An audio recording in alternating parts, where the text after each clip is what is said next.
नमस्कार, तुम्हा सर्वांचं स्वागत आहे अर्चना म्हात्रे आपल्या रेसिपी चॅनलवर। आणि आजची रेसिपी आहे ते म्हणजे रागी केक। रागी केक म्हणजेच नाचणीचा केक। तर आज आपण नाचणीच्या केकच्या रेसिपीसाठी लागणारे साहित्य पाहूया। इथे नाचणीचं पीठ घेतलंय, हे 1 वाटी भरून आहे आणि हे आपले भाकरीचं जे पीठ आपण चाळतो ना त्याच चाळणीने मी चाळून घेतलंय। इथे खजूर घेतलाय, खजूर सुद्धा 1 वाटी आहे आणि वजनाने बघितला तर हा 150 ग्रॅम आहे। इथे दूध घेतलंय मी 1.5 वाटी आहे, सेमच वाट्या आहेत ह्या। आणि दूध हे आपल्याला गरम करून घ्यायचंय। 1 केळं घेतलंय इथे मी, व्हॅनिला इसेन्स आहे। 4 ते 5 चमचे तूप घेतलंय, तूप आपण ह्या चमच्याने मोजून घेतलंय। बेकिंग पावडर आहे, बेकिंग सोडा घेतलाय। बेकिंग पावडर आणि बेकिंग सोडा आहे ना हा मी ह्या चमच्याने मोजून घेतलाय। 1 टीस्पून जिथे लिहिलंय ना ह्याच्यात मी बेकिंग पावडर घेतलीये आणि ह्या साइडला जिथे हाफ टीस्पून लिहिले ह्याच्यात मी बेकिंग सोडा मोजून घेतलाय। कोको पावडर घेतली, ही 3 चमचे आहे, ह्या चमच्याने मोजून घेतली आहे। काजूचे काप आहेत, कॉफीचे 1 पॅकेट।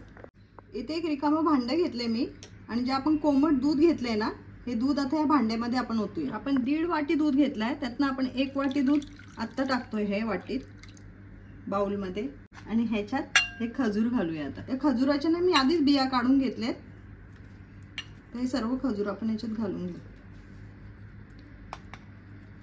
आणि हे 15 मिनिटं आता आपल्याला असंच दुधामध्ये भिजत ठेवायचं आहे खजूर। तर इथे बघा मी एक केक बेक करण्यासाठी ना हे भांडं घेतलंय। माझ्याकडे हे केक बेक करण्याचं भांडं आहे, तुमच्याकडे जर नसेल तर तुम्ही आपला रेग्युलर स्टीलचा डब्बा येतो ना तो डब्बा सुद्धा घेऊ शकता। तर या भांड्याला बघा मी खाली तेल लावून घेतलंय आणि हा बटर पेपर आहे ना हा राऊंड आकारात कट करून घेतलाय। बटर पेपर पण असं तेल याच्यावरती लावला ना तर हे बघा असं चिकटून जातो। तर हे भांडं आपल्याला आधी तयार करून घ्यायचं आहे आणि नंतर आपल्याला दुसरी कृती करायची आहे। तर हे भांडं मी आता तयार करून घेतलंय। गॅसवर मी भाकरींचा तवा ठेवलाय आणि त्याच्यावरती हे स्टँड ठेवलंय, कारण की आपण तव्यावरती आता केक बेक करणार आहोत। आणि एक असं भांडं घेतलंय मी मोठं कढई। आता तुम्ही जेवढा मोठा भांडं वापरताय त्याप्रमाणे तुम्ही वरचं भांडं वापरा आणि हे असं आपल्याला झाकून ठेवायचंय। जोवर आपण पिठाची तयारी करतोय तिथे तोवर हे असंच आपल्याला गरम होत ठेवायचंय स्लो गॅसवरती। तर इथे मिक्सरचं भांडे घेतलंय मी मोठं आणि ह्याच्यात आपण आता खजूर आणि हे दूध हे घालून घेऊया। आणि जे आपण केळं घेतलंय त्याची साल काढून मी तुकडे करून घेतले, ते सुद्धा आता ह्याच्या सोबत आपण वाटून घेऊया। तर इथे खजूर आणि केळं आता आपलं मस्त मिक्सरला फिरवून झालंय, एकदम स्मूथ झालंय हे। तर हे आता आपण साईडला ठेवूया। तर इथे रिकामं भांडे घेतलंय मी एक, याच्यात आपण जे पीठ घेतलंय ना आता हे घालून घेऊया आणि 1 पॅकेट कॉफीचं घेतलेलं, ती कॉफी सुद्धा आपण आता याच्यात घालूया। याच्यात कॉफी घालते आता मी। इथे कोको पावडर घेतली 3 चम्मच, ही सुद्धा आपण पूर्ण याच्यात घालून घेऊया। तूप घेतले इथे 4 ते 5 चम्मच, तेही सुद्धा आपण याच्यात घालून घेऊया। आता ते सर्व घालून झालंय याच्यात। आता याच्यात आपण व्हॅनिला इसेन्स घेतला ना हे 2-3 ड्रॉप याच्यात टाकूया आणि आता हे सर्व साहित्य आपल्याला एकदम मस्त असं मिक्स करून घ्यायचं। आता हे चांगलं मिक्स करून झालंय। हे शिल्लक दूध राहिलंय ना हे दूध आता आपण याच्यात थोडं घालूया आणि पुन्हा मिक्स करू आणि पुन्हा चांगलं मिक्स करून घेऊ। आणि बेकिंग सोडा याच्यावर ना किंचित पाणी घालायचं, म्हणजे हा सोडा ना ऍक्टिव्हेट होईल आणि पटकन मिक्स करून घ्यायचं। आता इथे आपल्याला जास्त वेळ नाही घालवायचा आहे, मिक्स केलं का लगेच आपल्याला त्या भांड्यामध्ये ओतून घ्यायचं। आता हे सर्व मिश्रण ना मी या भांड्यात ओतून घेते। त्या भांड्याला ना आपल्याला असं टॅप करून घ्यायचंय, म्हणजे सर्व मिश्रण असं एक समान होईल। आणि याच्यात वरनं आपण असे काजू घालूया। आता हे भांडं ना आपण त्या तव्यामध्ये ठेवूया बेक करण्यासाठी। ते वरचं भांडं गरम झालंय, मी फडक्याच्या साहाय्याने हे काढून घेते आणि एक केकचं भांडं याच्यात मधोमध ठेवून द्यायचं आणि पुन्हा वरनं हे असं झाकून ठेवायचं।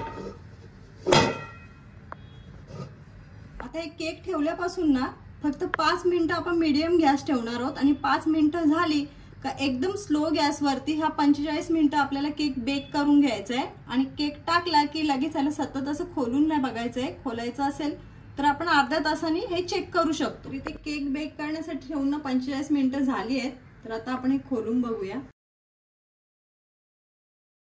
आणि सुरीच्या मदतीने आपण केकला झालाय का हे चेक करूया. हे बघा, चाकू आपली क्लीन निघते, एवढं काही लागत नाही त्याला.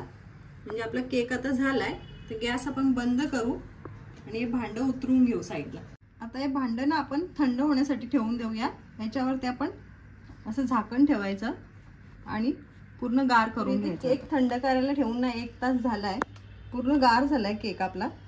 आता चाकूने ना याच्या अशा साईड आपण मोकळ्या करून घेऊ, म्हणजे केक आपला पटकन भांड्यातनं बाहेर निघेल. सर्व साईड अशा मोकळ्या करू.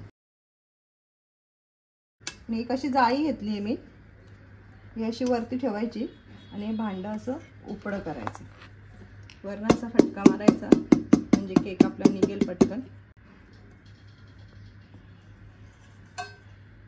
आणि हा बटर पेपर काढून घेऊ. पुन्हा केक आपण असं सरळ करायचं. तर आता तुम्हाला मी कट करून दाखवते. आता केक ना तुम्हाला मी साईडने थोडंसं कट करून दाखवते. तर इथे बघा आपला केक मस्त झालाय, मस्त जाळी आली आहे केकला आपल्या आणि एकदम असा स्पॉन्जी झालाय. तर इथे मस्त असा आपला नाचणीचा चॉकलेट केक बनवून तयार झालेला आहे. याला तुम्ही डाएट केक सुद्धा बोलू शकता. कोणाला जर शुगर असेल किंवा जे कोणी लोक डाएट वरती असतील ते सुद्धा हा केक आवडीने खाऊ शकतील. तर रेसिपी कशी वाटली जरूर सांगा. आवडली असेल तर लाईक, शेअर आणि सबस्क्राईब करायला विसरू नका.